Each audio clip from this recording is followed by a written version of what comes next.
नमस्कार मुलांनो, आज आपण इयत्ता चौथी RTS जो 21 मार्च रोजी पेपर होणार आहे तसाच्या तसा पेपर आपण समजून घेणार आहोत। हा गणित विषयाचा पेपर आहे। हा व्हिडिओ तुम्ही जर काळजीपूर्वक पाहिलात, जे तुम्हाला अवघड वाटते ते पुन्हा पुन्हा पाहिलं तर तुम्हाला त्या 21 मार्चच्या पेपरमध्ये जास्तीत जास्त गुण मिळतील यात शंका नाही। तर बघा, या ठिकाणी आपण सुरुवात करूया। एकदम सोपा आहे। प्रश्न क्रमांक 26 बघा, 5248 ही संख्या अक्षरी कशी लिहाल? तर 5248 बघूया। 5284 दिला आहे म्हणजे हा कट चुकीचा आहे। असं वाचायचं 5448 चूक फसवा आहे। 5248 असं लिहितच ना आपण। 5248 हे दिले बघा, म्हणून काय येईल? पोपट प्रश्न उत्तर काय आलं? पर्याय क्रमांक 4। एवढं सोपं आहे। आता प्रश्न क्रमांक 27 बघा, 257 अधिक 367। आता सोपं आहे, बेरीज व्यवस्थित मात्र मांडायचं, काहीही अवघड नाही। बघा, मांडलं मी बरोबर? आता बघा, 7 अधिक 7 1404, हातचाला 1, 1 नी 5 6, 6 नी 6 12, 12 2, हातचाला 1, 1 नी 2 3, 3 नी 3 6, 624। कुठे आहे 624? बघा, पर्याय क्रमांक 3। किती सोपं आहे, म्हणजे अशा पद्धतीने आपण सहज सोडू शकतो। आता बघा, प्रश्न क्रमांक 28, 658 वजा 423 लिहायचं। 658 वजा 423 बघा, 8तून 3 गेले 5, 5तून 2 गेले 3, 6तून 4 गेले 2, 235 आहे उत्तर। बघा, पर्याय क्रमांक 1। एवढं सोपं आहे, म्हणजे तुम्ही सहजरित्या सोडू शकाल असं आहे। आता या ठिकाणी दिलं आहे प्रश्न क्रमांक 29, तर 24 ही संख्या रोमन संख्या चिन्हात कशी लिहाल? तर रोमन संख्या चिन्ह तुम्हाला काही जास्त नाही आहेत, सोपे आहेत। आता बघा, हा आय म्हणजे काय? 1, आय म्हणजे 1, व्ही म्हणजे 5, एक्स म्हणजे 10। बस एवढं लक्षात ठेवा, जास्त काही लक्षात नाही ठेवलं तरी चालेल। तर बघा, तर हा आय जो आहे तो आय आणि एक्स हे एकक दशक, नंतर सी जर बघितलं तर सी म्हणजे 100। तर एकक दशक शतक हे ज्या संख्या आहेत, हे जे अंक आहेत, ह्या ज्या रोमन संख्या आहेत त्या लागोपाठ 3 वेळा लिहू शकतो। पण व्ही जो आहे त्यानंतर एल म्हणजे 50, तर हे व्ही किंवा एल आहेत हे फक्त 1 वेळाच लिहू शकतो। आता आय एक्स सी हे 3 वेळा लिहू शकतो, पण ते 4 वेळा पण लिहू शकत नाही, हे आपण लक्षात घ्या। मग त्याच्या अनुषंगाने आपल्याला सहजरित्या समजणार काय आहे ते। आता या ठिकाणी दिलं आहे बघा, एक्स एक्स व्ही आय, मग एक्स किती? 10, हा एक्स किती? 10, आणि व्ही आय म्हणजे 4, मग 10 अधिक 10 अधिक 4 किती आला ना? हा व्ही अधिक आय म्हणजे 6 आहे। 10 10 आणि 6 26 आहे। मग आपल्याला विचारलं आहे काय? 24, म्हणजे हा चूक। आता हा बघा, 10 आणि हा आय व्ही म्हणजे 4, मी मग चुकून सांगितलं तिथं, व्ही आय म्हणजे 6, मग किती आला हा? 14, म्हणजे हा उत्तर येईल का? नाही। इथं बघा, 10 10 आय व्ही म्हणजे 4, 10 10 20 नी 4 24 आलं की नाही उत्तर आपलं? म्हणजे काय आलं उत्तर? पर्याय क्रमांक 3। म्हणजे असं एवढं सोपं आहे। तर पुढं ही पद्धती चुकीचीच आहे। पुढे बघूया आपण प्रश्न क्रमांक 30, 12745 या संख्येचे विस्तारित रूप म्हणजे एक्सपांडेड फॉर्म खालीलपैकी कोणता? आता एक्सपांडेड फॉर्म म्हणजे काय? तर स्थानिक किमतींची बेरीज। मग पहिला आहे 1, 1 ची स्थानिक किंमत किती? आता जर बघितलं तर 1 नंतर किती अंक आहेत? 1 2 3 4, 4 अंक म्हणजे 4 शून्य पाहिजे त्याच्यावर, आलं? अधिक 2 ची स्थानिक किंमत किती? तर त्यानंतर 3 अंक आहेत म्हणून 3 शून्य। 7 ची स्थानिक किंमत किती? तर 7 नंतर 2 अंक आहेत म्हणून 2 शून्य। 4ची स्थानिक किंमत किती, तर 4 नंतर एक अंक आहे म्हणून 1 0 आणि 5 नंतर अंक नाही म्हणून त्याच्यावर 0 नाही. मग अशा पद्धतीची मांडणी ही झाली विस्तारित रूप. आहे का असं एक्सपांडेड फॉर्म? पहिलं चूक. दुसरं आहे बघा, आहे ना. तिसरं तशा प्रकारचं नाही आहे. चौथं अजिबात नाही. मग अशा पद्धतीने आपण हे एक्सपांडेड फॉर्म आहे, विस्तारित रूप आहे, सोपं आहे, सहजरित्या आपण करू शकतो. आता या ठिकाणी बघा प्रश्न क्रमांक 31. 1 5 6 4 7 या अंकांपासून तयार होणारी मोठ्यात मोठी संख्या व लहानात लहान संख्या यातील फरक किती विचार. फरक म्हणजे वजाबाकी. तर आता मोठ्यात मोठी संख्या करायची. पहिली मोठ्यात मोठी संख्या म्हणजे काय, तर उतरता क्रम. तर उतरता क्रम म्हणजे पहिली सर्वात मोठी, त्याच्यापेक्षा लहान, त्याच्यापेक्षा लहान, त्याच्यापेक्षा लहान आणि एकदम लहान. आणि लहानात लहान म्हणजे काय, तर चढता क्रम. 1 4 5 6 7. त्यांची काय विचारली, फरक म्हणजे वजाबाकी. किती सोपं आहे बघा.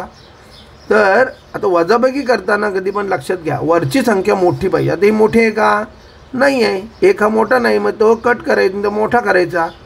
कसा करायचा, तर बघा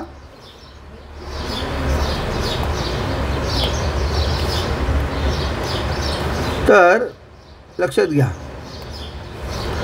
आता या ठिकाणी लक्षात घेऊया. आता याच्याकडून उसना घेऊया. हा 1 लहान असल्यामुळे तो आपण काय केला, कट केला. 1 हा लहान आहे, मग तो आपण कट केला आणि 4 कडून उसना घेतला की झाले 11. मग 4तून 1 गेला, राहिले 3. आता बघा 11 मोठा झाला की नाही. कधी पण वजाबाकी करताना वरचा अंक हा मोठा पाहिजे आणि मोठा नसेल तर तो कट करून घ्यायचा. आता 11तून 7 गेले, राहिले 4. 3तून 6 जाणार नाही म्हणून याच्यातून एक उसना घेऊया, राहिले 4, झाले 13. 13तून 6 गेले, राहिले 7. तर 4 पण लहान आहे, मग याच्यातून उसना घेऊया, झाले 14, राहिले 5. मग 14तून 5 गेले, राहिले 9.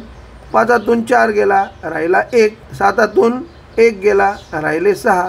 म्हणजे किती उत्तर आलं, 61,974. कुठे आहे, तर पर्याय क्रमांक 1. म्हणजे एवढं आपण सहजरित्या करू शकतो. एवढं सोपं आपल्याला येणार आहे. फक्त आपण नीट विचारपूर्वक हा व्हिडिओ पाहिला पाहिजे, समजपूर्वक. पुढे बघा प्रश्न क्रमांक 32. 60,938, 90,386, 30,968, 96,308 या संख्या चढत्या क्रमाने मांडल्यास सर्वात मोठी व सर्वात लहान संख्यांची बेरीज इथं विचारली. काय विचारली, बेरीज.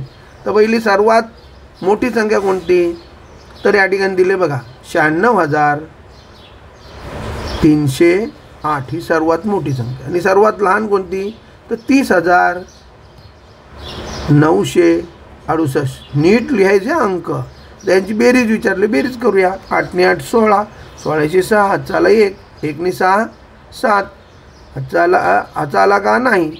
मग 3 ने 9 12, 12शी 2, हातचाला 1, 1 ने 6 7, हातचा नाही आला. 9 ने 3 12. उत्तर किती आलं बघा, 1,27,276. 1,27,276 आहे का नाही, हा आहे का नाही. 1,02,000 बघा इथं फासू आहे, 294 दिलं आहे. 1,27,276. हे नीट बघून व्यवस्थित गोल करायचा, घाई करायची नाही. आता प्रश्न क्रमांक 33 बघा. 4,040 भागिले 8. एवढं सोपं आहे, आपण करायचं व्यवस्थित. त्या आता बघा असा 4,040 भागिले 8. तर पहिल्या वेळी 2 अंक घेऊ शकतो. मग 8 40, 0 आला.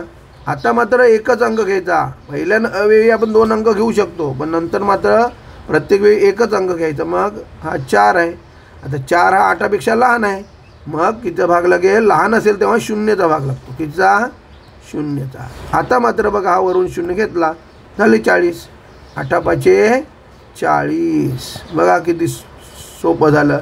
हाला किती उत्तर आला, 505 आहे की नाही. पर्याय क्रमांक 2. एवढं सोपं आहे. आता हा प्रश्न क्रमांक 34 बघा. 12 गुणिले 8, 12चा पाढा 8पर्यंत. 12 एके 12, 12 दूने 24, 12 त्रिक 36, 12 चौक 48, 12 पंचे 60, 12 सहा 72, 12 सत्ते 84, 12 आठी 96. उत्तर आलं की नाही. आणि ज्याला गुणाकार 12चा पाठ नाही त्याने असं करा, 12 गुणिले 8, 8 दुने 16, 16 6 चाला 1, 8 एके 8, 8 ने 1 9. आलं की नाही. कसंही करा पण आपल्याला उत्तर मात्र बरोबर आलं पाहिजे. ओके. पर्याय क्रमांक 4. आता प्रश्न क्रमांक 35. आता हा जो दिलेला आहे याला म्हणतात पदावली. तर पदावलीची गणितं सोडवताना आपण लक्षात ठेवायचा कसं सोडवायचं. कण चे भा गु बे व. कंचे भागू बे व म्हणजे काय. बॉडमॉस. तर पहिलं कंसातले सोडवायचे, नंतर कंसाशी संबंधित जे काही गुणाकार भागाकार असेल तो सोडवायचा म्हणजे चे, आणि नंतर मग भागाकार, नंतर गुणाकार, नंतर बेरीज आणि शेवटी वजाबाकी. हा पहिला कंस सोडवायचा. तर ह्या गणितामध्ये कंस नाही आहे त्याच्यामुळे आपण काय करूया तर डायरेक्ट सोडवूया तसाच. पहिला काय येणार भागाकार. बघा 6 भागिले 6 किती येणार 1. कोणत्याही संख्येला त्याच संख्येने भागल्यानंतर उत्तर 1 येतो. मग अधिक काय दिलं आहे 6 गुणिले 6 36, नंतर वजा 6 वजा 6 तसाच आहे की नाही. केला आपण गुणाकार भागाकार, पहिला भागाकार नंतर गुणाकार. आता बेरीज पहिले 1 अधिक 36 37 वजा 6 त्याला उत्तर बघा 37 वजा 6 31. किती उत्तर आलं 31. पर्याय क्रमांक 3. म्हणजे असं सहजरित्या आपण सोडवू शकतो. आता या ठिकाणी 36 सुद्धा पदावली आहे, थोडीशी अवघड आहे पण आपण ती सोडवूया. ती काय अवघड नाही. आपल्याला नियम माहिती आहे काय कंचे भागू बेव. मग पहिला कंस सोडवायचा. तर इथं काय पहिला कंस जरी सोडवला तरी पहिला भागाकार. पहिला काय भागाकार. तर भागाकार करूया 144 भागिले 16. मग 16चा पाडा म्हणा. 16 एके 16, 16 दुने 32, 16 त्रिक 48, 16 चौक 64, 16 पंचे 80, 16 सहा 96, 16 सत्ते 112, 16 सत्ते 128 आणि 16 नवे 144. 9 किती आला भागाकारांचा 9. मग 9 आता कंस वजा 4 गुणिले 2 किती 8 आहे की नाही. आता गुणिले 96 भागिले 12 अधिक 17. काही अवघड नाही. पहिला आपण कंस सोडूया. 9 वजा 8 किती येणार 1. मग गुणिले 96 भागिले 12 अधिक 17 आहे की नाही. तर आता यांचा कंसात संबंध पहिला आहे तो पहिला सोडून घ्या. 1 गुणिले 96 96 भागिले 12 अधिक 17. आता 96 भागिले 12, 12चा पाडा 96 पर्यंत मगाशी पाहिला आपण. 12 एके 12, 12 दूने 24, 12 त्रिक 36, 12 चौक 48, 12 पंचे 60, 12 सहा 72, 12 सत्ते 84 आणि 12 आठी 96. किती उत्तर आला 12 भागिले 96 बरोबर किती आला 8 अधिक 17. 8 अधिक 17 किती येणार तर 25 आहे की नाही. मग उत्तर किती आलं पर्याय क्रमांक 4. किती सोपं आहे बघा. अवघड वाटते पण ते सोपं आहे. जर नीट क्रमाक्रमाने गेलो तर सोपं आहे. बघा पुढे बघा प्रश्न क्रमांक 37.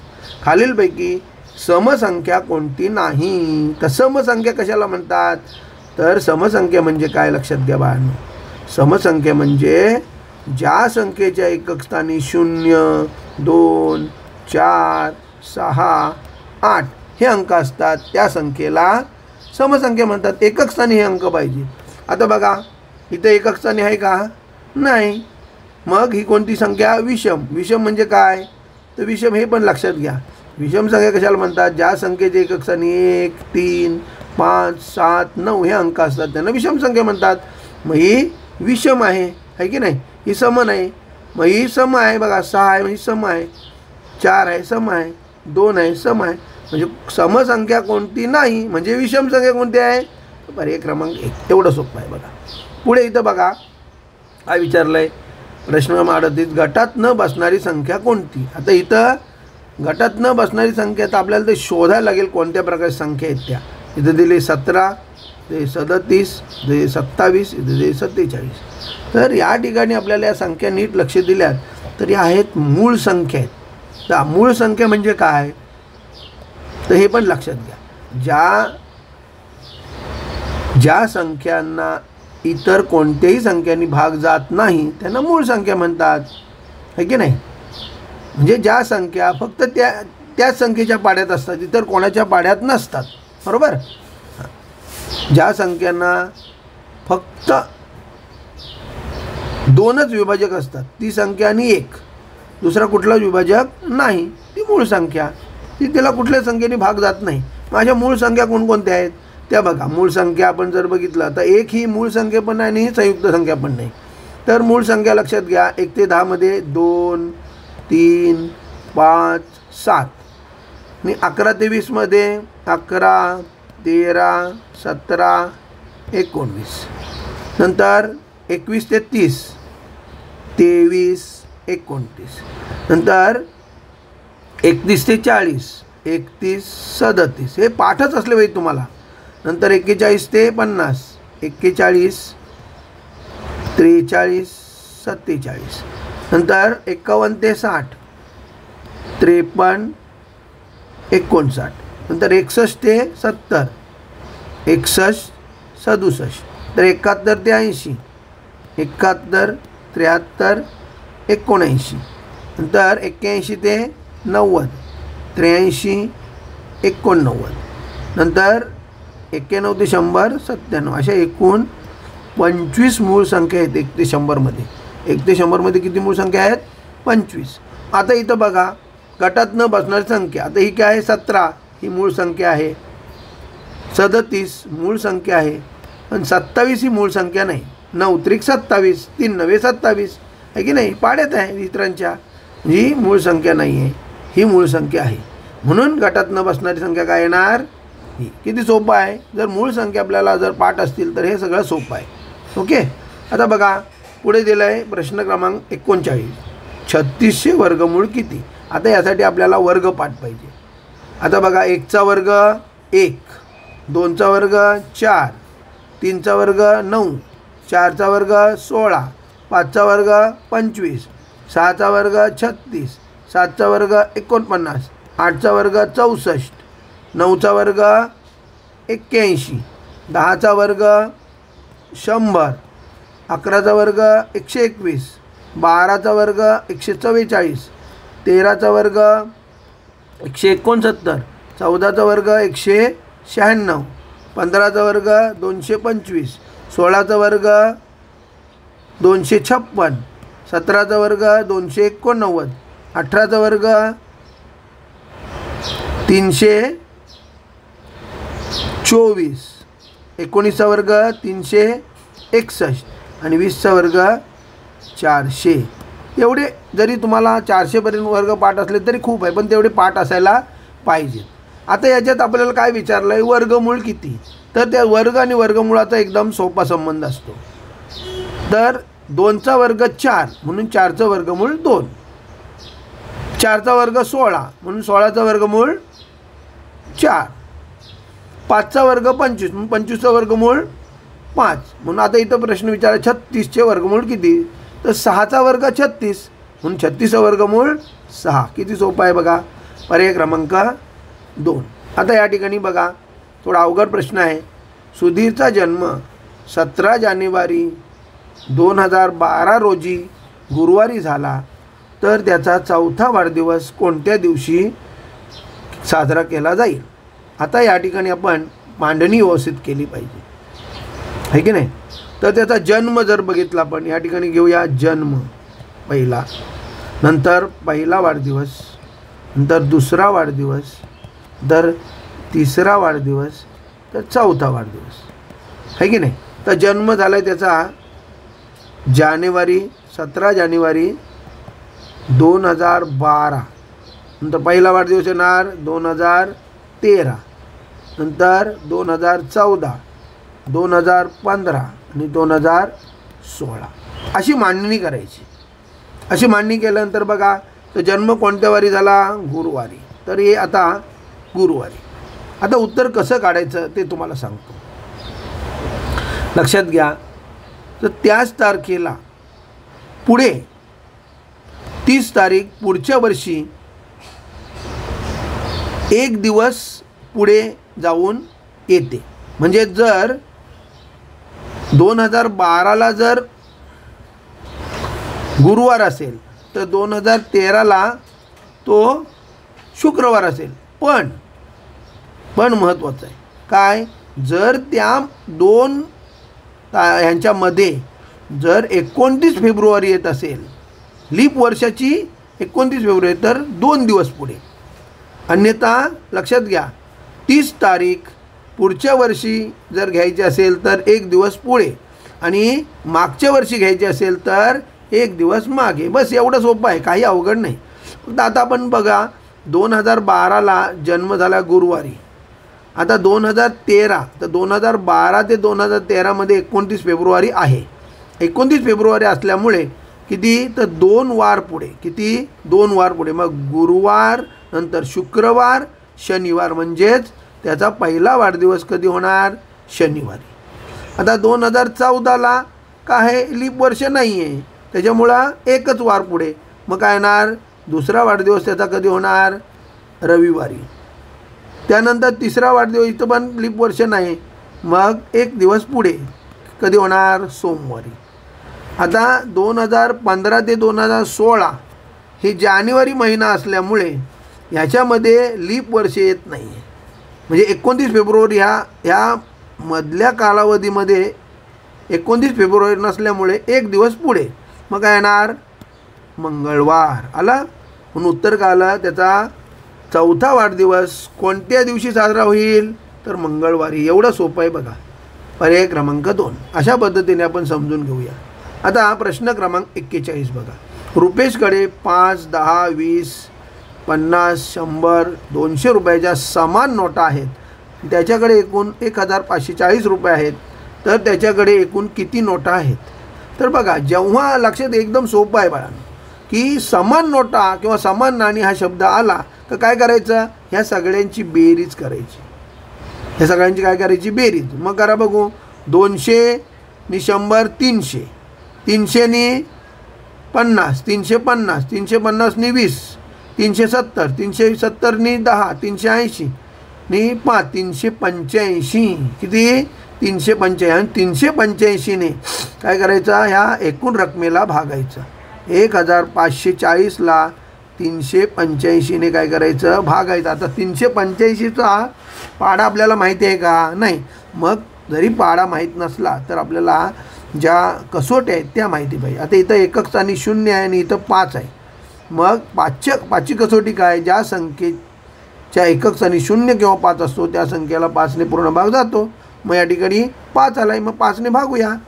बघा, 5 7 35 उरले 3, 5 7 35, किती भाग लागला, 77चा. त्याला लावूया. 5 त्रिक 15, नंतर 4 आहे, 4 हा 5पेक्षा लहान आहे म्हणून 0चा भाग लागेल. 40, 5 8 40 आला, 308. आता बघा, ह्याला 7 ने भाग जाईल. 7 एके 7, 7 एके 7, ह्याला येईल बघा 7 चौक 28, उरले 2, परत 7 चौक 28. आता बघा 11 ने 44 लागेल. 11 एके 11, 11 चौक 44. म्हणजेच प्रत्येक प्रकारच्या 4 नोटा असतील. प्रत्येक प्रकारच्या किती रे, 4. प्रत्येक प्रकारच्या 4 नोटा असतील बघा, है की नाही. तर मग किती नोटा झाले बघा, मी परत एकदा हे करतो बघा.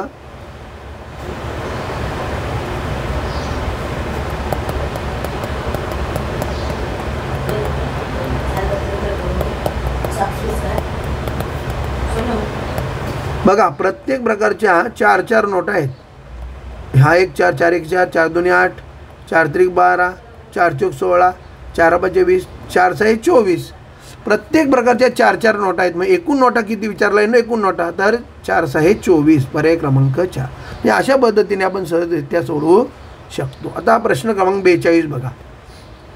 6 तास 15 मिनिटे वजा 2 तास 45 मिनिटे बरोबर किती मिनिटे. तर ह्याचं पहिलं मिनटामध्ये रूपांतर करायचं. तर आपल्याला माहिती आहे 1 तास म्हणजे 60 मिनिटे. 1 तास म्हणजे 60 मिनटं. मग 6 तास म्हणजे किती, गुणिले 6, 6 6 36, 360 अधिक 15 म्हणजे किती आले, तर 375. किती, 375 मिनटं. आता वजा हे बघा 2 तास, 2 गुणिले 60 किती झाले 120 अधिक 45 किती झाले बघा, तर 165. किती 165 करा वजा बाकी. 5 वजा 5 0, 7 वजा 6 1 आणि 3 वजा 1 2, 210 आला. पर्याय क्रमांक 2. एवढं सोपं आहे, काही अवघड नाही. आता या ठिकाणी प्रश्न क्रमांक 43 बघा. या अपूर्णांकाचं वाचन कसे कराल. आपल्याला माहिती आहे वरचा अंश आहे आणि खालचा छेद आहे. मग वाचन कसं करायचं. 4/9 काय 4/9 एवढं सोपं आहे. मग 4/9 वाचायचं का नाही. 4/9 नाही वाचायचा, चुकीचं आहे. 4/9 4 नवांश नाही तर 4 नवमांश असतो. 4 नवमांश चालेल, पण ते आपण सध्या शिकलोय ना, आपल्याला ही सोपी पद्धत शिकलेलं आहे म्हणून हीच पर्याय क्रमांक 3. असं एकदम सोपं आहे, ते आपण सोपं पाहू सध्या. ओके. आता या ठिकाणी प्रश्न क्रमांक 44 बघा. छेद समान आहे आणि बेरीज आहे. जेव्हा छेद समान असेल तेव्हा बेरीज वजाबाकी असेल तर अंशांची बेरीज वजाबाकी करायची, बस संपला प्रश्न. मग 7 तसाच आणि 1 अधिक 5 6 किती आला 6/7. 6/7 इथे दिलं बघा. पर्याय क्रमांक 1 संपला प्रश्न. किती सोपा आहे बघा, है ना. आता या ठिकाणी प्रश्न क्रमांक 45 9.2/9. तर ह्याचं लक्षात घ्या 9.2/9 जेव्हा असं असतं तेव्हा ह्या दोघांचा गुणाकार करायचा आणि अधिक 2. मग करू बघूया गुणाकार. 9 गुणिले 9 9 81. 81 2 83. छेद मात्र तसाच. उत्तर का आलं 83/9. 83/9 किती आलं पर्याय क्रमांक 2. ओके. आता 46 प्रश्न क्रमांक बघा. 3/7 या अपूर्णांकाचा सममूल्य अपूर्णांक कोणता नाही सांगितलं. तर सममूल्य अपूर्णांक कसा तयार होतो, तर अंशाला व छेदाला एकाच संख्येने जर गुणलं तर जो तयार होतो तो सममूल्य अपूर्णांक. आता या ठिकाणी बघा 3/7 आहे, तर 3/7 आहे. आता वरती इथं दिलाय पहिला 6 दिलाय, त्याला 2ने गुणलं तर 6 होणार. मग अंशाला 2ने गुणलं तर ह्याला पण 2नेच गुणायला लागेल. मग किती येईल बघा 6 × 12 आणि 7 × 14. मग हा आहे की नाही. अबे सॉरी जरा चूक झाली माझी. 3 दुणे 6 3 गुणिले 2 6. घाई नाही करायची बघा, मी घाई केली. 3 दुणे 6 आणि 7 दुणे 14. उत्तर किती आलं 6/14. मग हा आहे. आपल्याला विचारलं कोणता नाही. तर दुसरा बघा वरती 9 आहे, मग 3ला 3ने गुणलं तर 7ला पण 3नेच गुणायला लागेल. मग 3 त्रिक 9 आणि 7 त्रिक 21. 9/21 आहे का. हा मात्र नाही आहे. हा सममूल्य अपूर्णांक दिसत नाही, कारण का याला 3ने गुणलं तर ह्याला पण 3ने गुणायचं. अंशाला पण छेदाला सारखंच आहे.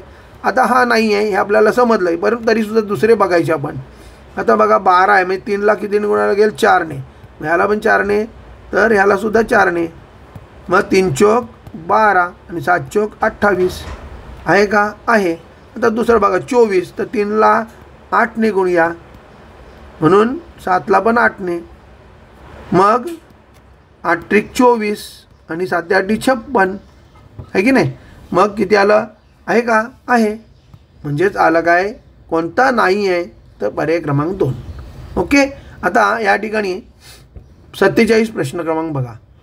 एका गॅरेजमध्ये 11/14 भाग गाड्यांपैकी 3/14 भाग हिरो होंडाचे आहेत.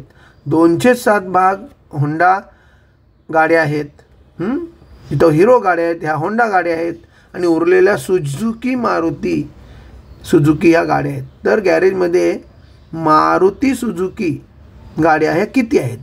आता या ठिकाणी आपण कसं करायचं तेच बघा.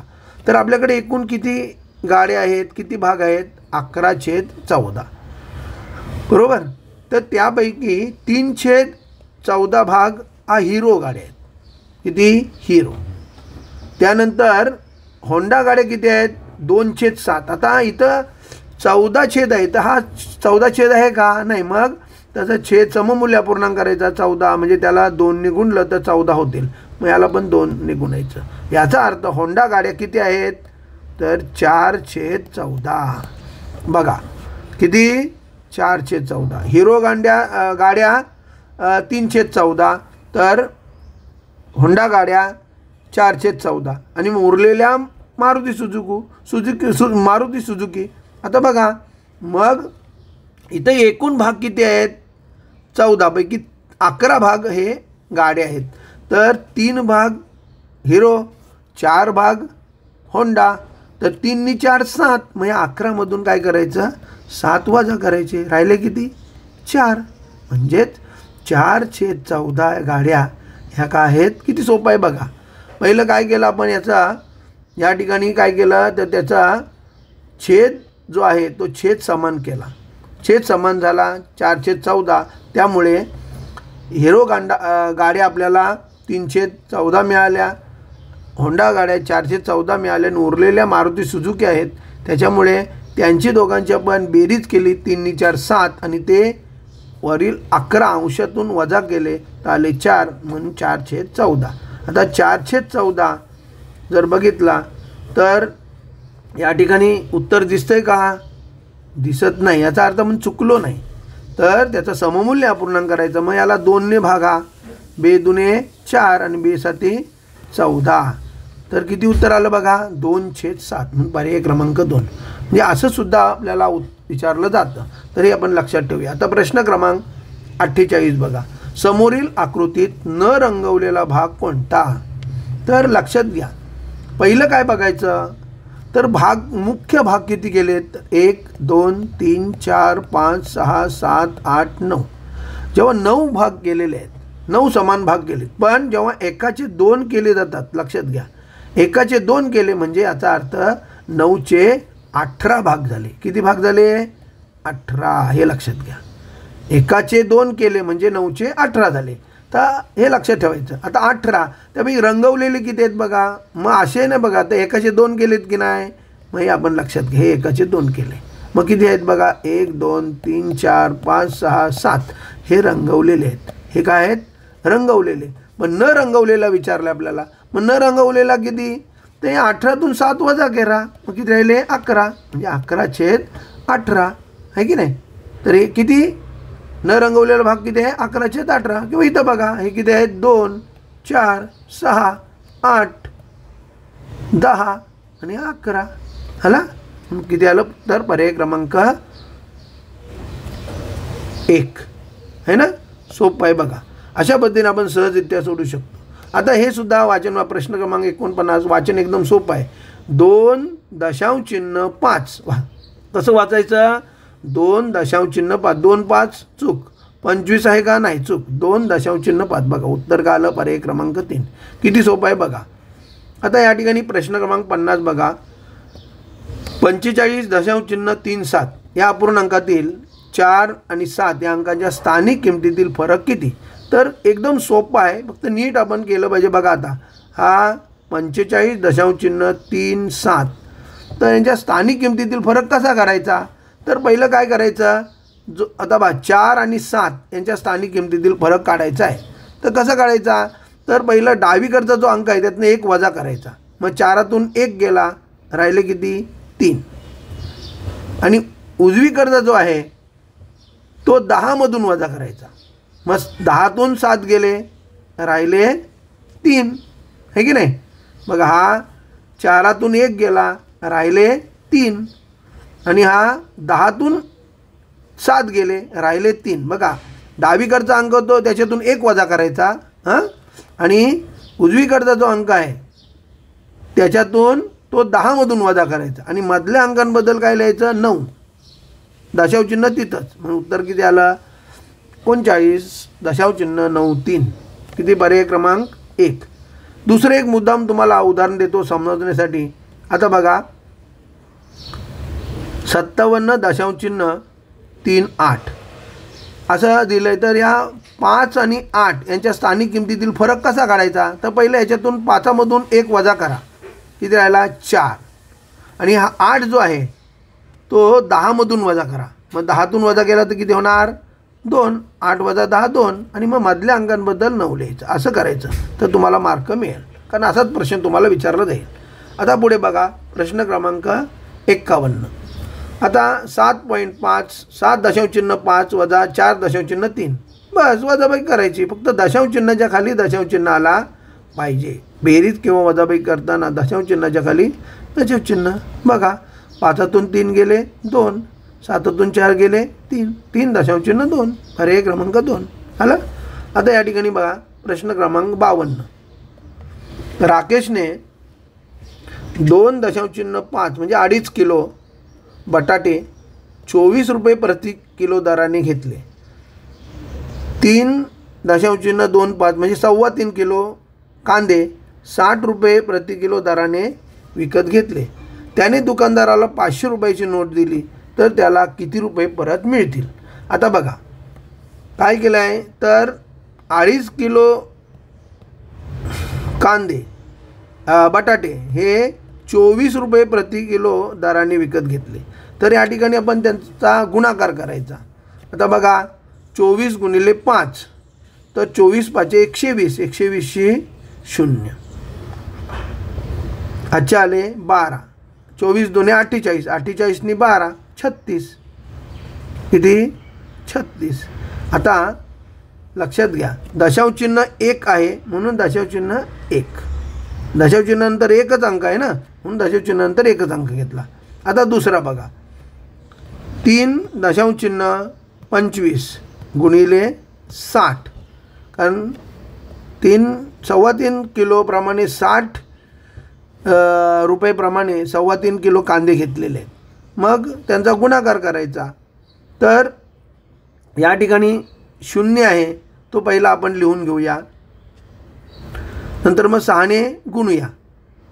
6 पाचे 30, 30शी 0 हाच्याले 3, 6 दुने 12, 12 आणि 3 15, 15शी 5 हाचाला 1, 6 त्रिक 18, 18 आणि 1 19 झालं.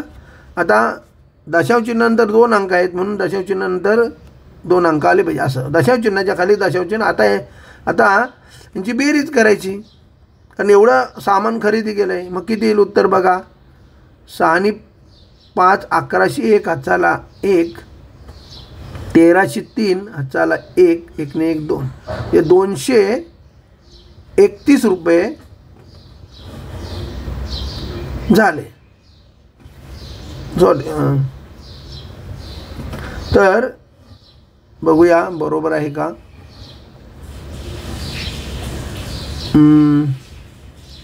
0, 6 पाचे 30, 0, 6 दुने 12 आणि 3 15 बरोबर आहे. तर आपण बेरीज केली ती आली 231. आपल्याला त्यानं 500 रुपयाची नोट दिली, मग 500मधून ते 231 वजा करायचे. मग किती येणार बघा. आपल्याला माहिती आहे असं आपण काय करतो तर उसने घेतो आणि त्याच्यातून मग असं मग 10तून 1 गेला 9, 9तून 3 गेले 6, 4तून गेले मी 269. तर उत्तर इथं 269 यायला पाहिजे होतं. या ठिकाणी दिलेलं नाही, तिथं 269 हे उत्तर आहे. तर पर्याय क्रमांक 4. ओके. पुढे जाऊया आपण. प्रश्न क्रमांक 53 बघा. खालीलपैकी कोणत्या संख्येला 9ने भाग जाणार नाही. मग 9ची कसोटी काय तर ज्या संख्येच्या अंकांच्या बेरजेला 9ने पूर्ण भाग जातो त्या संख्येला 9ने पूर्ण भाग जातो. काय करायचं असतं 9ची कसोटीसाठी अंकांची बेरीज. काय करायची अंकांची बेरीज. ज्या संख्येच्या अंकांच्या बेरजेला 9ने पूर्ण भाग जातो त्या संख्येला 9ने पूर्ण भाग जातो. करूया अंकांची बेरीज. किती आली 9 म्हणजे याला जातो. किती बेरीज आली 9, 9च्या पाड्यात आहे जातो. किती बेरीज आली 9 याला पण जातो. किती बेरीज आली 15 म्हणजे याला जात नाही. म्हणून काय येणार कोणत्या संख्येला 9ने भाग जाणार नाही तर पर्याय क्रमांक 4. एवढं सोपं आहे. आता प्रश्न क्रमांक 54 बघा. 19 किलोमीटर म्हणजे किती मीटर. तर लक्षात घ्या 1 किलोमीटर बरोबर 1000 मीटर. 1 किलोमीटर बरोबर किती 1000 मीटर. मग 19 म्हणजे काय लक्षात घ्या. पावणे 19 म्हणजे 19 नाही, तर 19ला पाव उणे पाव कमी म्हणजे किती, तर 18 किलोमीटर आणि 75 म्हणजे 750 मीटर आहे की नाही. तर पावणे 19 किलोमीटर म्हणजेच काय, तर 18 किलोमीटर आणि 750 मीटर.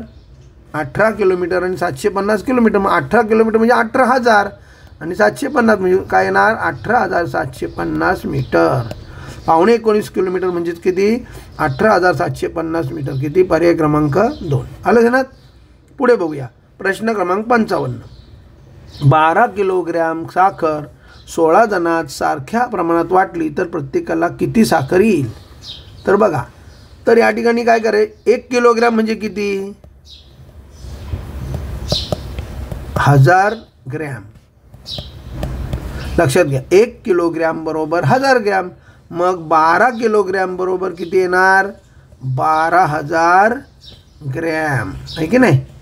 मग या 12,000ला काय करायचं, 16ने भागायचं आहे की नाही. 12,000ला काय करायचं, 16ने भागूया. मग 16 एके 16, 16 दोन्ही 32, 16 त्रिक 48, 16 चौक 64, 16 पंचे 80, 16 साई 96, 16 साते 112. तर 7चा भाग लागेल बघा, 16 साते 112. मग 112 आले, याच्यातून वजा करूया, उरले 8 बरोबर. आता वरून घेतला 0, मग 16 पाचे 80 झाला. तर हा 0 घेतला, पण हा 0 घ्यायचा बाकी आहे म्हणून हा पण घेऊया. किती आला, 0. मग त्याला पण 0तच भाग लागेल. आला. मग उत्तर किती आलं, 750. म्हणून 750 ग्रॅम. पर्याय क्रमांक 3. ते प्रत्येकाला किती साखर येईल, 750 ग्रॅम. आलं ध्यानात. आता प्रश्न क्रमांक 56 बघा. 220 सेमी लांबीची वायर 10 ठिकाणी कापली.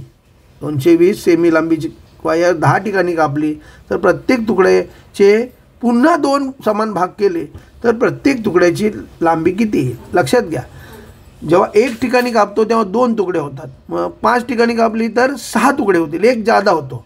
मग 10 ठिकाणी कापली तर किती तुकडे होणार, 11 तुकडे झाले बरोबर. आणि पुन्हा प्रत्येक तुकड्याचे 2 भाग केले म्हणजे किती, 22 तुकडे झाले. किती तुकडे आले, 22. मग 22ला 222ला काय करायचे, 22ने भागायचं. 22 एके 22. किती उत्तर आलं, 10 सेमी. म्हणजे प्रत्येक तुकड्याची लांबी किती येणार, 10 सेमी. एवढं सोपं आहे बघा. आता प्रश्न क्रमांक 57 बघा. कैलास आणि प्रशांत यांच्या उंचीमधील फरक 160 मिलीमीटर आहे. तर दोघांची एकूण उंची 1 मीटर 40 सेमी आहे. तर कैलास प्रशांतपेक्षा उंच आहे, तर प्रशांतची उंची किती. आता बघा, हे गणित नीट समजून घेतलं तर आपल्याला लक्षात येईल की मी तुम्हाला समजावलेलं आहे. जेव्हा एखाद्या गणितामध्ये बेरीज आणि वजाबाकी दिली असते तेव्हा त्याचं सुद्धा बघा, या ठिकाणी जर बघितलं तर उंचीमधील फरक म्हणजेच काय, वजाबाकी. ही आहे वजाबाकी दिली आहे की नाही. ती वजाबाकी किती आहे, 160 मिली बरोबर. मग याचं सेंटीमध्ये करूया कारण उत्तर आपल्याला सेंटीमध्ये पाहिजे बघा. मग 160 मिली म्हणजेच 16 सेमी आला. आणि दोघांची एकूण उंची बा, एकूण म्हणजे बेरीज. एकूण म्हणजे काय, बेरीज. मग बेरीज किती, 1 मीटर 40 सेंटीमीटर म्हणजेच 140 सेमी.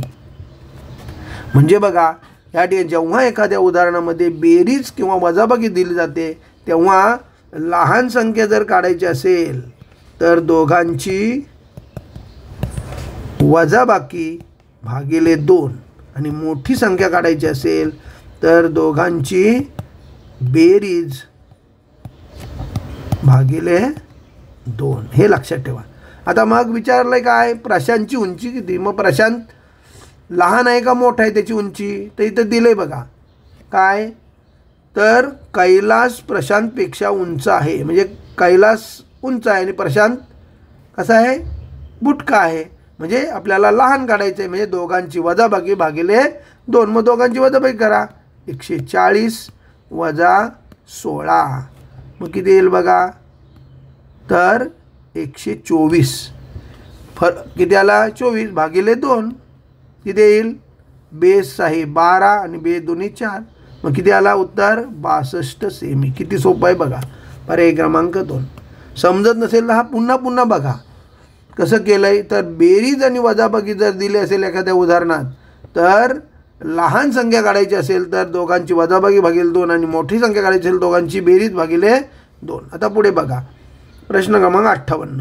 20 डझन 3 रिम 5 ग्रोस बरोबर किती दस्ते. तर आपल्याला इथं एक गोष्ट लक्षात ठेवायची. इथं विचारलं आहे काय, दस्ते. मग यांचं दस्त्यामध्ये रूपांतर करायचं. तर लक्षात घ्या, 1 डझन 2 डझन म्हणजे 1 दस्ता. हे पहिलं आपण दस्ता सांगतो तुम्हाला. 2 डझन बरोबर 1 दस्ता. मग 20 डझन बरोबर किती दस्ते येतील, 10 दस्ते, हे की नाही. 1 डझन बरोबर 2 डझन बरोबर 1 दस्ता, तर 20 डझन बरोबर 10 दस्ते. आता 1 रिम बरोबर 20 दस्ते. 1 रिम बरोबर 20 दस्ते. मग 3 रिम बरोबर किती दस्ते असणार, तर 20 त्रिक 60 दस्ते. 1 रिम बरोबर 20 दस्ते, तर हे माहिती पाहिजे आपल्याला. तर 60 दस्ते झाले. आता 1 ग्रोस बरोबर 6 दस्ते. 1 ग्रोस बरोबर 6 दस्ते. मग 5 ग्रोस बरोबर किती, 5 सक 30 दस्ते. म्हणजे किती दस्ते आले एकूण, 10 अधिक 60 70 अधिक 30 100. किती आला, पर्याय क्रमांक 3. 10 अधिक 30 अधिक 60 बरोबर 100 दस्ते. पर्याय क्रमांक 2. तर पुढे बघा प्रश्न क्रमांक 59. रमेशने 200 रुपयांना घेतलेला शर्ट 250 रुपयांना विकला तर त्याला किती रुपये नफा झाला. तर बघा 200 रुपयांना घेतलेला 250ला विकला म्हणजे नफा झाला किती. नफा बरोबर काय, नफा बरोबर विक्री वजा खरेदी. लक्षात घ्या, नफा बरोबर विक्री वजा खरेदी. आणि तोटा बरोबर काय, तोटा बरोबर खरेदी वजा विक्री. हे लक्षात ठेवायचं. मग नफा झाला आहे, मग विक्री किती आली, 250 वजा 200 बरोबर किती येईल उत्तर, 50 रुपये. पर्याय क्रमांक 4. किती सोपं आहे बघा. पुढे दिले बा प्रश्न क्रमांक 60. 500 रुपयांना घेतलेली वस्तू 10% नफा मिळवण्यासाठी किती रुपयांना विकावी लागेल. तर एकदम सोपं आहे, अवघड नाही आहे. 10% कितीच्या, 500च्या. लक्षात घ्या, आता 500 रुपयाला घेतलेली वस्तू 10% नफा म्हणजे 10 जादा म्हणजेच 110ने आपल्याला ती विकायला लागणार. 500 रुपयाला घेतलेली वस्तू 10% नफा मिळवण्यासाठी ती किती रुपयाने विकावी लागेल, तर 10% जादा घेऊन म्हणजे 100%पेक्षा 10% म्हणजे 110%. मग 110 म्हणजे 100 बस आलं उत्तर. 0 गेला 0 गेला 0 गेला 0 गेला काय येणार 0 आणि 11 5 55. किती रुपयाला विकायला लागेल, 550 रुपयाला. असं केलं तरी चालेल 10% किंवा असं केलं तर 500 रुपयावर 10% नफा म्हणजे 10/100. मग असं केलं तरी पण चालेल. मग नफा किती होणार, 50. नफा झाला, हा नफा झाला. मग त्याची खरेदी 500 आहे म्हणजे किती रुपयाला विकायला लागेल, 550. आलं ना. आता हे उदाहरण आपण नीट समजून घेऊया, व्यवस्थित समजून घेऊया. 6162. शाळेतील मुलांनी खालीलपैकी 4 स्पर्धांमध्ये भाग घेतला आहे, त्यावरून उत्तरं द्या. तर धावण्याच्या स्पर्धेमध्ये एकूण 7 मुलांनी भाग घेतला आहे. पोहण्याच्या स्पर्धेमध्ये 6 मुलांनी घेतला आहे. लांब उडीमध्ये 3 आणि उंच उडीमध्ये 4. पण इथं प्रमाण फार महत्त्वाचं आहे. तर 1 मूल म्हणजेच 12 मुले. त्याच्या अनुषंगाने आपण काय करायचा, तर प्रश्न सोडवायचा. आता या ठिकाणी बघा नीट जर बघितलं तर बघा 61 प्रश्न. शाळेतील एकूण किती मुलांनी स्पर्धांमध्ये भाग घेतला. तर एकूण किती मुलांनी भाग घेतला बघूया. 7 नी 3 10 आणि 6 नी 4 10, 10 नी 10 20 मुलांनी भाग घेतला. पण 1 मूल म्हणजे 12 मुले म्हणून 20 गुणिले 12 मग काय येणार, हा 0, 12 दुणे 24. म्हणजेच याचा अर्थ 240 मुलांनी काय केला, इथे भाग घेतला. मग उत्तर किती आलं, पर्याय क्रमांक 4. किती सोपं आहे बघा. आता पुढे बघा जरा. आता बघा या ठिकाणी काय दिलं आहे, लांब उडीमध्ये सहभागी विद्यार्थ्यांची संख्या एकूण विद्यार्थ्यांच्या किती टक्के आहे. तर एकूण किती विद्यार्थी आहेत तसं जर बघितलं तर 20. आणि लांब उडीमध्ये किती विद्यार्थ्यांनी भाग घेतला आहे, 3. 20पैकी 3. आणि टक्के विचारा, टक्के म्हणजे गुणिले 100. बस 0 गेला 0 गेला. 2 के 2, 2 पाचे 10, 5 त्रिक 15%. किती, 15% मुलांनी काय घेतला, त्यामध्ये भाग घेतला. पुढे दिला आहे बघा 63. 200चा 50% म्हणजे किती, एकदम सोपं आहे बघा. 200चा 50% म्हणजे छेद 100. टक्के म्हणजे काय, छेद 100. हे लक्षात घ्या. 0 गेला 0 गेला 0 गेला 0 गेला. बस 2 0 2 0 गेले. 20चा 50 100. किती सोपं आहे बघा. टक्के म्हणजे छेद 100 आणि चाचीचे म्हणजे गुणिले. चाचीचे म्हणजे गुणिले लिहिले बघा या ठिकाणी. आणि 50% म्हणजे 50/100. आलं उत्तर 100. पर्याय क्रमांक 4. एवढं सोपं आहे. आता या ठिकाणी दुसरं गणित बघा 64. तसंच समिधाला एकूण 600 गुणांपैकी 522 गुण मिळाले, तर राहुलला 540 गुण मिळाले. तर समिधाला राहुलपेक्षा किती टक्के गुण जास्त मिळाले. तर पहिली गोष्ट त्याला किती जास्त मिळाले ते पाहूया आपण. तर पहिली यांची काय करायची, वजाबाकी करायची. 552 वजा 540. तर 12 गुण जास्त मिळाले. किती गुण मिळाले जास्त, 12. मग शेकडा गुण, सूत्र काय, शेकडा कोणतं पण जास्तच असो कमीच असो, शेकडा गुण बरोबर गुण भागिले एकूण गुण, जे मिळालेले गुण भागिले एकूण गुण आणि गुणिले 100. हे लक्षात ठेवा. मग आपल्याला शेकडा जादाचे गुण, मग शेकडा जादाचे गुण विचारले तर किती जादा आहेत, 12. मग 12 गुणिले 100 छेद एकूण गुण किती आहेत, 600. हे लक्षात घ्या. एवढं सोपं आहे बघा. तर शेकडा किती गुण जास्त मिळाले तर किती जादा आहेत, तर 12 जादा. मग गुणिले 100 छेद एकूण गुण. 0 गेला 0 गेला 0 गेला 0 गेला. 6 एके 6, 6 दुणे 12. किती टक्के, 2% जादा गुण मिळाले. पर्याय क्रमांक 1. आलं ध्यानात. अशा पद्धतीने आपण सहजरित्या सोडू शकतो. 65 गणित तर एकदम सोपं आहे. दशादशे 5 दराने 300 रुपयांचे 2 वर्षाचे सरळ व्याज किती. तर सरळ व्याजाचं सूत्र लक्षात घ्या. सरळ व्याज बरोबर काय, म गुणिले द गुणिले क भागिले 100. मद क भागिले 100 किंवा कदम भागिले 100, काय पण करा. मग म्हणजेच काय, मुद्दल 300, ते ती लिहायची 300. द म्हणजे व्याजाचा दर किती, 5.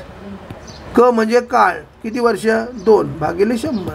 आलं. 2 0 गेले 2 0 गेले. 3 पाहिजे 15, 15 2 30. आलं उत्तर. पर्याय क्रमांक 4. किती सोपं आहे बघा. अशा पद्धतीने सहजरित्या आपण सोडू शकतो. आता दुसरं गणित बघा. थोडं अवघड आहे पण काय एकदम अवघड नाही. आता नीट लक्ष द्या. दशादशे 8 दराने 6 महिन्यात 1200 रुपये व्याज मिळण्यासाठी किती रुपये गुंतवावे लागते. बघा या ठिकाणी आपण नीट सूत्र जर बघितलं तर म गुणिले द गुणिले क भागिले 100. तर मग आपल्याला काय विचारलं आहे, किती रुपये म्हणजे मुद्दल विचारले. मग तसाच राहणार. मग गुणिले दर, व्याजाचा दर किती आहे, 8 आहे की नाही. आणि काळ किती दिला आहे, 6 महिने.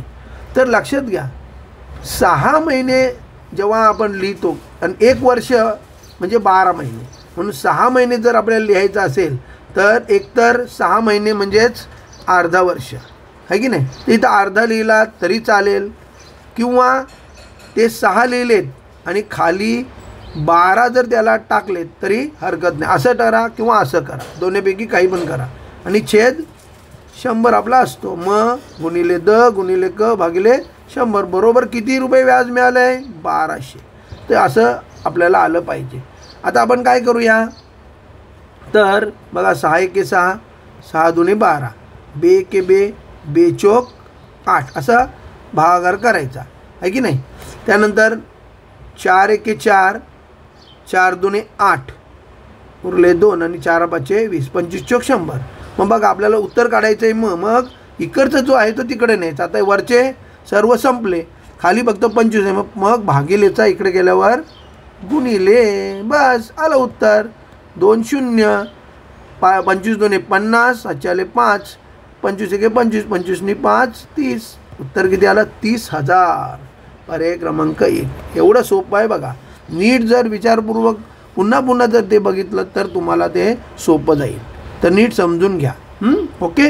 आता पुढे दिला आहे प्रश्न क्रमांक 67. खालीलपैकी काटकोन करणारे रेषांची जोडी कोणती? काटकोन करणारे रेषा म्हटल्यानंतर काय? तर बघा आता रेषा जर म्हटली, नीट लक्षात घ्या. आता ही रेषा म्हटल्यानंतर जी दोन्ही बाजूला कशी आहे? अमर्यादित, ही अशी पुढेच जाणार, इकडंच जाणार, ती थांबत नसते. आता हा रेषाखंड आहे, तो दोन्ही बाजूला मर्यादित आहे, पण रेषा दोन्ही बाजूला अमर्यादित आहे. त्याच्यामुळे ही जी रेषा आहे ती अशी जाणार, म्हणजे या ठिकाणी काय होणार? काटकोन होणार. म्हणजे काटकोन इथं होईल का? नाही होणार. इथं होईल का? नाही होणार. इथं होईल का? नाही होत. तर काटकोन करणाऱ्या रेषांची म्हणजेच याला म्हणतात लंब रेषा. काय? तर लंब रेषांची जोडी कोणती आहे?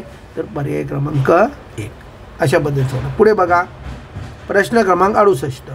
पुढील कोणाचा आरंभ बिंदू कोणता? आता आरंभ बिंदू म्हणजे जिथं त्या दोन जी किरण आहेत, तर बघा किरण, आता इथं ए पाहिजे होता, हां, तर BA, किरण BA आणि किरण BC, या दोन्ही किरणांचा संयोग कुठं झाला आहे? या बीच्या ठिकाणी. म्हणून हा बी हा काय आहे? आरंभ बिंदू. कळलं? सामायिक आरंभ बिंदू असलेले दोन जो किरण आहेत त्याच्यापासून हा कोण तयार होतो? म्हणून उत्तर काय आलं? पर्याय क्रमांक 3 हा आहे आरंभ बिंदू. आलं ते ना? ओके. आता पुढे बघा खालील आकृतीची परिमिती किती? तर परिमिती म्हणजे काय? बाहेरच्या सर्व बाजूंची बेरीज. मग बघा बाहेरच्या बाजू कोणती? ही एक, ही एक, ही एक, ही एक आणि ही एक. ही बाहेरची बाजू नाही म्हणून ही घ्यायची नाही. पण इथं बघा ही 5 म्हणून, ही 5 म्हणून, ही 3 म्हणून, ही सुद्धा 3 असं करायचं. मग बघा 4 नी 4 8, 8 नी 3 11, 11 3 14, 14 नी 5 19. इथे आला 19. 4 नी 4 8, 8 नी 3 11, 11 नी 3 14, 14 नी 5 19 उत्तर यायला पाहिजे होतं. या ठिकाणी उत्तर दिलेलं नाही, तर इथं 19 आहे असं समजा. ओके. चला पुढे जाऊया. पण असं करा, एवढं सोपं आहे. परिमिती म्हणजेच बाहेरच्या सर्व बाजूंची बेरीज, आतला बाजू घ्यायची नाही. पुढे बघा प्रश्न क्रमांक 70. एका आकृतीची आयताकृती खोलीची लांबी 8 मीटर, रुंदी 3 मीटर आणि त्यास 10 सेमी लांबीच्या चौरसाकृती फरशा बसवायच्या आहेत, तर एकूण किती फरशा लागतील? आता इथं सेमी दिलं आहे, तर हे सुद्धा सेमी करायचे. 1 मीटर बरोबर 100 मीटर, मग 8 मीटर बरोबर 800 सेंटीमीटर आहे की नाही. रुंदी 3 मीटर आहे म्हणजे 300 सेंटीमीटर. आता जेव्हा कधी पण असं एकूण फरशा काढायच्या असतील, एकूण फरशा, तेव्हा आहे तर खोलीचे क्षेत्रफळ भागिले आहे तर फरशीचे क्षेत्रफळ. लक्षात घ्यायचे हे सूत्र. त्या जागेचे क्षेत्रफळ म्हणजेच खोलीचे क्षेत्रफळ भागिले फरशी क्षेत्रफळ, मग आपल्याला एकूण फरशा मिळणार. मग खोली कशी आहे? आयताकृती. मग आयताचे क्षेत्रफळ काय? लांबी गुणिले रुंदी. आयता क्षेत्रफळ बरं काय? लांबी गुणिले रुंदी. मग लांबी किती? 800, रुंदी किती? 300. आणि फरशी कशी आहे? चौरसाकृती. चौरस क्षेत्रफळ काय? बाजू गुणिले बाजू आहे की नाही. हे चौरसाचं क्षेत्रफळ. मग काय येईल? बाजू किती? 10, म्हणजे 10 गुणिले 10. संपला. 0 गेला, 0 गेला, 0 गेला, 0 गेला, आला. मग हे 2 शून्य उरले. मग 8 त्रिक 24. किती फरशा लागतील? 2400. पर्याय क्रमांक 2. किती सोपं आहे बघा. पुढे बघा प्रश्न क्रमांक 71. वर्तुळाच्या सर्वात मोठ्या जीवेला काय म्हणतात? तर लक्षात घ्या, हे आहे वर्तुळ. हा वर्तुळाचा केंद्र, ही आहे जीवा. आणि सर्वात मोठी जीवा काय, जी केंद्रातून जाते ती सर्वात मोठी जीवा, तिला म्हणतात व्यास. सर्वात मोठी जीवा म्हणजे तिला म्हणतात व्यास, आणि हिला म्हणतात त्रिज्या. काय, त्रिज्या. आणि त्रिज्या ही व्यासाच्या दुप्पट असते. व्यास हा त्रिज्येच्या दुप्पट असतो. व्यास बघा, ही त्रिज्या लहान आहे, हे 2 त्रिज्या म्हणजेच व्यास. म्हणजेच व्यास हा त्रिज्येच्या दुप्पट असतो. लक्षात ठेवा, व्यास त्रिज्येच्या का असतो, दुप्पट असतो. आणि त्रिज्या व्यासाच्या निम्मी असते. मग आपल्याला जो प्रश्न विचारला आहे, सर्वात मोठ्या जीवेला काय म्हणतात, तर व्यास. पर्याय क्रमांक 2. आता पुढे विचारले 72 बघा, चौरसाला किती शिरोबिंदू असतात. चौरसाला किती सोपा प्रश्न आहे. शिरोबिंदू 1 2 3 4. चौरसाला किती शिरोबिंदू असणार, 4. किती सोपा आहे बघा, एवढं सोपं आहे. आता प्रश्न क्रमांक 73 बघा, खालीलपैकी असत्य विधान कोणते नाही. तर प्रश्न फसवा आहे. असत्य विधान कोणते नाही म्हणजे सत्य कोणतं आहे, आपल्याला सत्य विधान काढायचं आहे. आता बघा, आयताच्या सर्व बाजू समान असतात. तर आयत लक्षात घ्या, हा आयत आहे. 1 मिनिट, नीट आयत काढतो मी. बघा, हा आहे आयत. तर आयताच्या सर्व बाजू समान नसतात, तर समोरासमोरील बाजू समान असतात. म्हणजे हे उत्तर चुकीचं आहे. दुसरा, समभुज त्रिकोणाचा एक कोन विषाणकोन असतो. तर बघा, हा समभुज त्रिकोण. समभुज त्रिकोणाच्या सर्व बाजू समान असतात आणि प्रत्येक कोन हा 60 अंशाचाच असतो. कळलं, म्हणजेच एक कोन विषाणकोन असतो हे चूक आहे. समभुज चौकोनाचा प्रत्येक कोन काटकोन असतो. आता बघा, हा समभुज चौकोन. समभुज चौकोनाचे सर्व बाजू समान मापाचे असतात, पण कोन मात्र काटकोन नसतो, म्हणजे हे चूक आहे. चौकोनाच्या सर्व कोनांच्या मापांची बेरीज 360 असते, तर ते मात्र बरोबर आहे. तर चौकोनाच्या सर्व कोनांच्या मापांची जर बघितलं आपण, बघा 90 90 90 90 झाले किती, 360. आता ही जर बघितली तर 70 110 70 110. तर आपण बघितलं तर 360 येणार, म्हणून हे उत्तर बरोबर आहे. आपल्याला सत्य विचारलं आहे. ओके, तर पुढे बघूया. प्रश्न क्रमांक 74. 5 डेकामीटर 0.7 किलोमीटर वजा 20 मीटर बरोबर किती मीटर. तर बघा, 1 डेकामीटर बरोबर 10 मीटर, मग 5 डेकामीटर बरोबर किती, 50 मीटर. आणि 0.7 किलोमीटर, बघा 0.7 किलोमीटर म्हणजेच काय, 700 मीटर. किती, 700. मग किती झाले एकूण, 570. 700